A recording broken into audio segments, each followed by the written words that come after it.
आज आज हम लोग एक बहुत ही अच्छा क्वेश्चन पढ़ेंगे जो यूपी बोर्ड की परीक्षा में कई बार पूछा भी गया है और संभवतः इस बार पूछा भी जाए। बहुत ही इम्पोर्टेंट क्वेश्चन है। ऐसे लिखा देखो, मोनोहाइड्रिक एल्कोहल किसे कहते हैं और मोनोहाइड्रिक एल्कोहल बनाने की किन्हीं 3 विधियों के रासायनिक समीकरण लिखिए। मतलब आपको बताना होगा कि मोनोहाइड्रिक एल्कोहल किन्हें कहते हैं और किन्हीं 3 विधियों द्वारा हमको मोनोहाइड्रिक एल्कोहल बनाना है। तो हम लोग कैसे बना सकते हैं देखते हैं। बहुत आसान है भैया। 3 विधियों द्वारा पहले हम लोग बाद में बनाएंगे, पहले हम जानेंगे कि मोनोहाइड्रिक एल्कोहल क्या होते हैं, अगर कैसे लिखना है। तो भैया मोनोहाइड्रिक एल्कोहल का मतलब होता है ऐसे एल्कोहल जिनमें केवल एक हाइड्रोक्सी समूह होता है, उन्हें मोनोहाइड्रिक एल्कोहल कहते हैं। और इनका सामान्य सूत्र होता है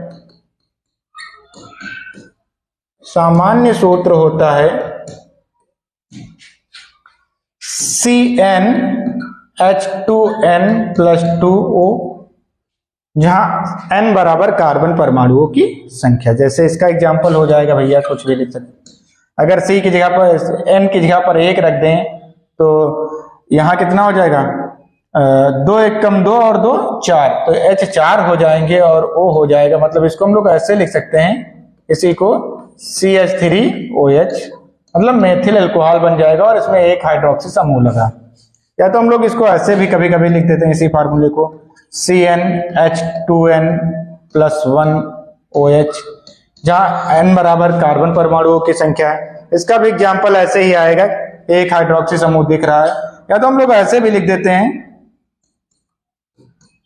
ROH। तो अगर इस टाइप का कुछ दिख जाए तो उसे हम लोग क्या बोलते हैं, मोनोहाइड्रिक एल्कोहल बोलते हैं। सामान्य सूत्र लिखना भी अनिवार्य रहेगा अगर परिभाषा पूछी जाती है। फिर हम 3 विधियों द्वारा हम लोग बनाएंगे, इसको बनाएंगे 3 विधियों द्वारा बनाएंगे। किनको, मोनोहाइड्रिक एल्कोहलों को हम 3 विधियों द्वारा बनाएंगे। तो हम लोग कैसे बना सकते हैं, हम लोग बना सकते हैं एल्किल हाइलाइडों से। कैसे बना सकते हैं, एल्किल हाइलाइडों से। तो हम लिखेंगे यहां पर एल्किल हैलाइडो। एल्किल हाइलाइडो से बना सकते हैं हम लोग किसको, प्राथमिक एल्कोहलों को या मोनोहाइड्रिक एल्कोहलों को। संभवतः इसमें अधिकतर मोनोहाइड्रिक एल्कोहल में प्राथमिक एल्कोहल बनाएंगे ज्यादातर। तो हम लोग क्या करते हैं, हम लोग एल्किल हैलाइडों से बना सकते हैं। तो मान लीजिए हमने एक यहाँ पर कोई एल्किल हैलाइड ले लेना है, तो हमने ले लिया है RX।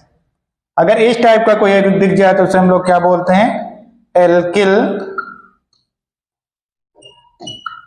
हैलाइड। क्या बोलते हैं, एल्किल हैलाइड।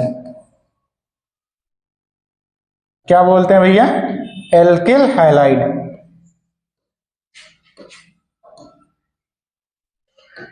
क्या बोलते हैं, एल्किल हैलाइड। अब इसकी क्रिया तो हम लोग जलीय सोडियम हाइड्रोक्साइड से करवा दें, या तो फिर हम इसकी क्रिया करवा दें KOH से। KOH भी कैसा होना चाहिए, जलीय होना चाहिए। या तो फिर इसकी हम क्रिया करवा दें AgOH से, लेकिन AgOH क्या होना चाहिए, केवल नम होना चाहिए, जलीय नहीं होना चाहिए, नम होना चाहिए। कैसा होना चाहिए, नम होना चाहिए। तो एल्कोहल बन जाएंगे। तो देखो इसके ऊपर प्लस होता है, इसके ऊपर माइनस होता है, इसके ऊपर प्लस, इसके ऊपर minus, plus minus plus minus. इसका प्लस इसके माइनस के साथ जाएगा तो क्या बन जाएगा, ROH, और प्लस X के साथ Na, तो NaX। ये बन जाएगा मोनोहाइड्रिक एल्कोहल। फिर या तो हम इसमें देखेंगे तो ये बन जाएगा भैया क्या, ROH और प्लस KX। क्या बन जाएगा, पोटेशियम हाइलाइड, कोई भी हो सकता है। इसमें क्या बन जाएगा भैया, ROH और AgX, सिल्वर हाइलाइट बनेगा। क्या बनेगा, सिल्वर हाइलाइट बनेगा। तो हम लोग ऐसे बना सकते हैं। ये हो गई एक विधि। अगर मान ली कभी ऐसे भी पूछ ले कि क्वेश्चन कभी कभी घुमा देता है कि किसी एल्किल हैलाइड से या मेथिल क्लोराइड से मेथिल एल्कोहल बनाइए, तो बहुत आसान है, ऐसे बना लेंगे। तो ये हो गया मेथिल क्लोराइड। किसी एक से किसी से भी अभिक्रिया करवा दो, तो मान ली मैंने किससे करवा दी, NaOH से करवा दी। कैसा है, एक्वस है। तो ये भैया क्या बन जाएगा, प्लस माइनस, ये वाला इसके साथ जाएगा तो क्या बन जाएगा, NaCl और प्लस CH3OH। तो ऐसे बन जाएगा। अब जो आपको आवश्यकता हो इस वाली अभिक्रिया से बना सकते हैं। जैसे हमको एथिल अल्कोहल बनाना हो तो यहाँ पर C2H5 रखते हैं, और अगर उससे बड़ा कोई अल्कोहल बनाना तब भी हम लोग कर सकते हैं। तो ऐसे हम लोग एक विधि द्वारा बनाएंगे। फिर देखते हैं दूसरी विधि क्या है। तो दूसरी विधि द्वारा हम लोग बनाएंगे, तो दूसरी विधि हम लोग एस्टर से बना सकते हैं। किससे बना सकते हैं भैया, एस्टर से, एस्टरो द्वारा। एस्टरो द्वारा भी हम लोग क्या बना सकते हैं, मोनोहाइड्रिक एल्कोहल बना सकते हैं। तो एस्टर से कैसे बनाएंगे, तो मान लीजिए पहले तो हम लोग एक एस्टर लिख लेते हैं, RCOOR, यहां पर डैश लगा सकते हैं हम लोग, ऐसे लिखते हैं। इस टाइप के यौगिक को हम लोग बोलते हैं एस्टर। इस टाइप के यौगिक को क्या बोलते हैं, एस्टर बोलते हैं। और इसका हम लोग क्षारीय जल अपघटन कराएंगे। क्या कराएंगे, क्षारीय जल अपघटन कराएंगे। तो हम लोग क्षारीय जल अपघटन कराएंगे, तो हम लोग लिखेंगे यहाँ पर HOH, H2O है, और एरो के निशान के ऊपर क्या लिख देंगे, क्षार लिख देंगे। कोई क्षार ले सकते हैं, NaOH, KOH। तो मैंने जल अपघटन कराना है इसका, कुछ नहीं करना है। जहां से ये है भैया, यहां से अलग कर देंगे। जिधर O है उधर हम क्या लिखेंगे, H, और जिधर नहीं है उधर क्या लिखेंगे, OH। फिर दोनों को अलग अलग लिख देंगे। तो क्या बन जाएगा, ROH मोनोहाइड्रिक एल्कोहल और प्लस RCOOH, एक कार्बोक्सिलिक अम्ल बनेगा, एक मोनोहाइड्रिक एल्कोहल बनेगा। मतलब अगर एस्टर का क्षारीय जल अपघटन कराएंगे तो एक एल्कोहल बनेगा, एक कार्बोक्सिलिक अम्ल बनेगा। अगर कार्बोक्सिलिक अम्ल बनाने की भी यही विधि है।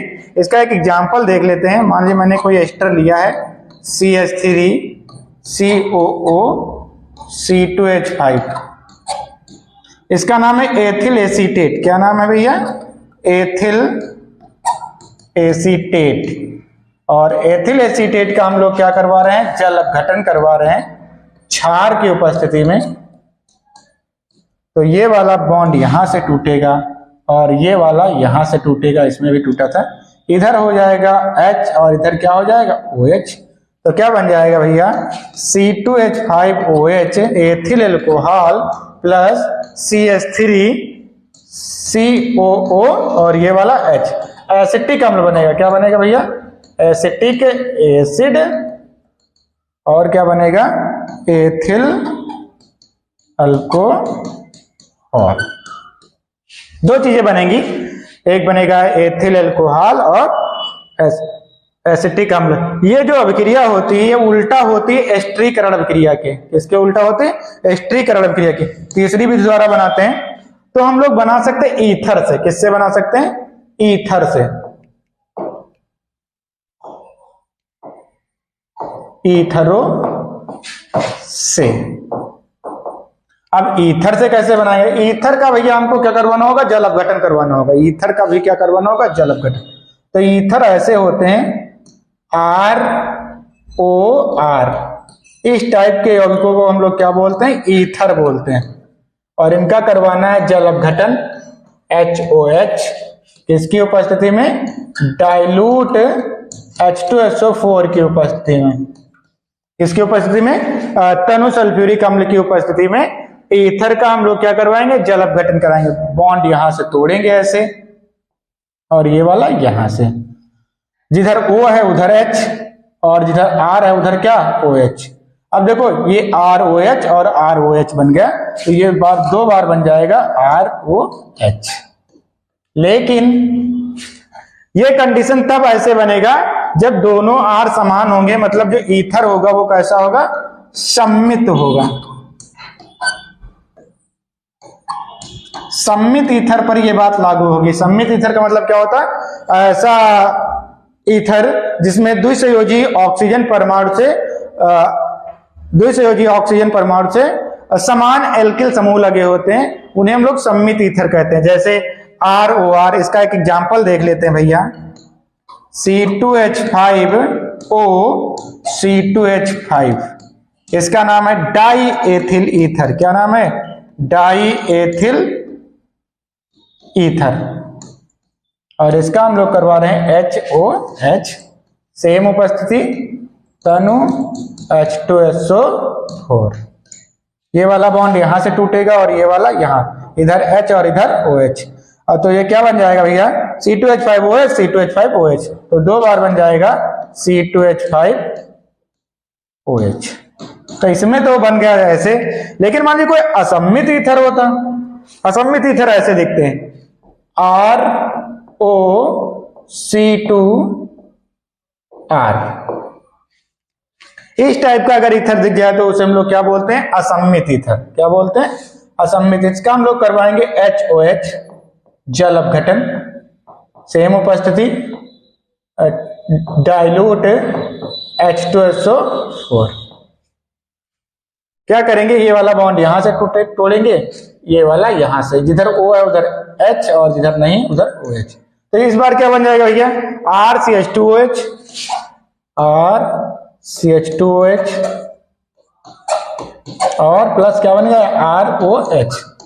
मतलब कोई असममित ईथर है, इसको हम लोग क्या बोलते हैं? असममित ईथर। क्या बोलते हैं? असममित ईथर। क्या बोलेंगे भैया? असममित